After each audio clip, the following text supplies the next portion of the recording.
Salut bakunzi ibikorwa ni kuri Pam Channel TV ni wa mwacagano cyane kwijob ni kuwa mbere iyo kiravye ndazi ubwindwi yose ufise dose ya motivation ibintu byose bikora neza uri tayari uri gad uno musi rero nagendeye kuri bahizi caffe ni mu Barista nagendeye abikora neza baziko James yose ukora neza ibintu byose ngiroko ndagukuwirisha uyu musi rero gumana natwe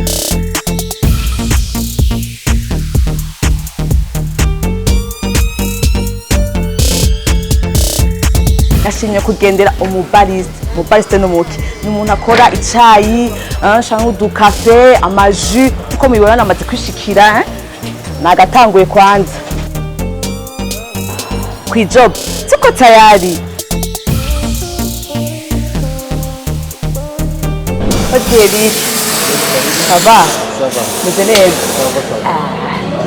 meze bon ni bon tayari niko tayari meze neza mugabo na mahoro menshi cyane karagendeka karagenda fresh ibintu meze neza cyane uri tayari dukangura bana niko gado safi sana Eric jinzi ko utwaye Eric ngabo abakunzi bo kwijob baba bakeneye kumenya umutumira wabo amazina yiwe yose uko yitwa amazina yanje niswe n'abavyeyi nitwa Ndayisenga Eric yego bachara umujene nyene akirondera nyamwuga nyene ushitse kabisa kwijob ntangura sangapi ngaha kwijob ntangura 7 top bamutanguye madango y'akazi ibintu byatanguye gukoreka umuntu yifuza kuja gufata agacayi asanga huguroye 7 top kintu cyose kiba kiri tayari.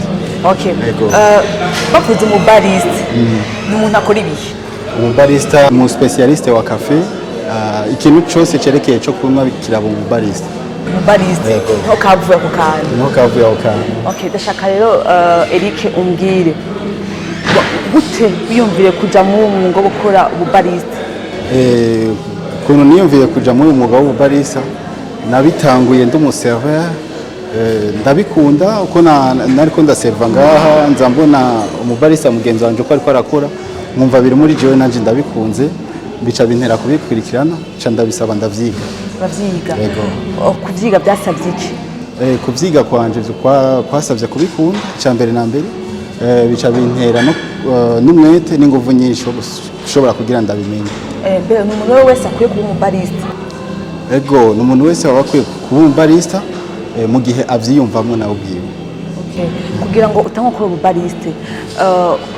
wewe waciye ku ntebe y'ishure kugira ngo ubone ko wihebuye wabuze akazi byari bimeze gute umuntu wese arashobora kuba umubarista yaba uwaciye mu ishuri yaba utaciye mu ishuri ashobora kuba umubarista jewe naraciye mu ishuri ndaheza narashije humanité ndaraba kwicara mbona umenga ntibikwiye ndaje gusaba akazi ku serveur ndagakora bien mu nyuma niho nagiye kubamo undi muntu umubarista uri umubarista ukora ama café ushobora kumbwira nk'ubwoko bw'ama café musanzwe mu gutunganya ngaha ubwoko bw'ama café dukora ubwoko bwinshi bwa café turakora ama ice coffee turakora ama cold brew ayo cold brew si henshi usanga bari ni ngaha gusa bari muri bahizi turakora café latte cappuccino café noir americano n'ibindi urabonye ngo café cappuccino na latte bitandukaniye cappuccino ni nakoze latte tuyishira ngaha mushira mu kirahuri imisi yose tuyishira mu kirahuri imisi yose ntigeje mu gatasi ico latte na cappuccino bitandukaniye nuko latte ifise forme ntoya cappuccino nayo ifise forme yayo nyinshi abakunzi canke abakiriya bo ngaha bakunda izihe café ahanini abakunzi bo ngaha ikintu ca mbere barakunda cappuccino barakunda latte barakunda café au lait barakunda americano ikirenze ko nuko bakunda ayo ma cold brew Eric ndashaka tubwire izihe comportement umubarista akwiye kugira imbere y'umukiriya comportement umubarista akwiye kwifata imbere y'umukiriya ni umuntu ca mbere na mbere ari propre mu bintu byose icya kabiri nuko ari umuntu afise indero ca mbere yubaha aciye kandi bugufi iyo ariko araganira n'umukiriya amutwengera amuha keya ikwiye kabisa. Ntabwo mashavuye nyine umenga hahejeje kugwana. Oya amuhe keya kabisa n'umukiriya yiyumve ko ari muhira. Yumve yuko n'ikindi gihe akwiye kugaruka. N'ikindi gihe aca yumva ko bikwiye kuba ko yogaruka. Umubariste w'umunyamwuga wize comportement akwiye kugaragaza. Akwiye kugaragaza personnel. Ego kuriwe izimuranga n'isuku. Umubarista ikintu kimuranga personnel n'isuku cyane cyane. Ikindi ni mise en place yiwe y'ibintu akora. En tout cas wabonye ko natangiye gukora cappuccino, natangiye gukora ikintu, natangiye gushyiraho mise en place yanje ibintu byose bikenewe. Yego. Eric, jemenye ko hariho amakafe ashushe. Ego. Ngo ubuye abonye umenga hari na kafe zikanye bitandukanye bo bikugwa gute eske ni kumwe? Okay, ikafe zikanye zifite ukuntu zikogwa. Hariyo ubwoko bwinshi bw'amakafe akanye. Hariyo n'amakafe ashushe. Hamizo kafe zikanye kenshi ahantu henshi sinzi tuzisanga ngaha muri bahizi kuko namwene ngaha niwe yitwa bahizi nene nawe n'umubarista niwe yabaye umushampiyona wa mbere mu gihugu cy'u Burundi aca agenda mu bihugu byo hanze gukorerayo akazi mu nyuma kuko ikafe zikanye si zijubu zamyeho wewe kuko yarabizi cyane ya Gino nawe arabikora ngaha abishiri wiwe hama abantu benshi baca barabikunda baza baraguta bumva ko ari ikawa iryoshye cyane mu nyuma acara twigisha natwe guca turabimenya dufatira aho nyene tuza turabikorera abantu bigenda neza cyane. Umuntu akeneye kafe ikanye ni ngaha muri bahizi. Umuntu akeneye kafe ikanye ayisanga ngaha muri bahizi. Ushaka kumbwira ikintu cyoba cyarakugoye gukora muri izi kafe zose? Bo ikintu cyoba cyarangoye cyane gukora ndibuka ariko ndiga hari icyo gustima amata nicyo kintu coba cyarangoye gatoya. Gustima amata kurondera ifuru ya cappuccino canke ifuru ya cafe latte. Kugira urondere fomu ya cafe latte na fomu ya cappuccino ico ni kintu cyagiye kingora gatoya nyene ariko kubumwete n'ubukere busana y'imfishi nagerageje kubimenya gatoya. Yego. Ashaka be hajya n'umuntu wese yemeye kunywa kafe. Icyo kibazo ni cyiza cyane si umuntu wari wese yemeye kunywa kafe. Si umuntu wari wese yemeye kunywa kafe.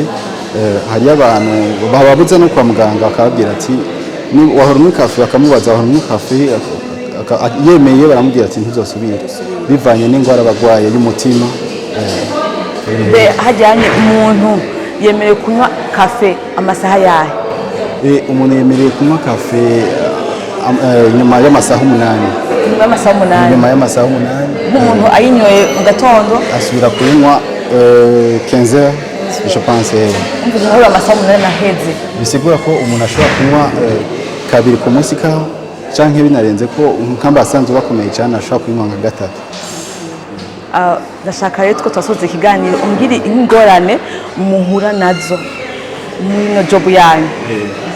Ingorane duhura nazo kuba barista ku mubarista n'umukiriya niko hashobora kuza umukiriya akadusaba ngo je ndasabye cappuccino hama akaca agenda ntiyatubwiye ngo harimo isukari canke nta sukari.